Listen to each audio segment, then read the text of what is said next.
ได้ไปหาเพราะว่ายากงานที่ทำบ่ได้ใจดำยังกึดนำตัวน้องคือเก่า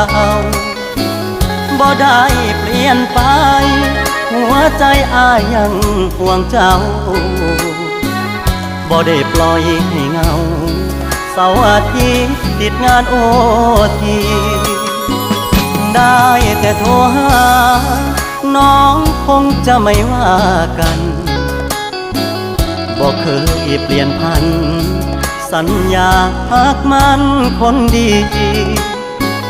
บ่ได้กักมีกิ๊กบ่ได้หลีกสัญญาที่มีย้อนงานยุ่งอีหลีคนดีอย่าเครียดอายเด้อโทรหาซุมือเจ้ามาคือน้อยใจเฮ็ดหยังหยุดงานวันวางจะเดินทางเพื่อไปพบเจออย่ามาสงสัยว่าอายมีใครแทนเธอหักมันเสมอบอกเคยเพลอสิคิดนอกใจ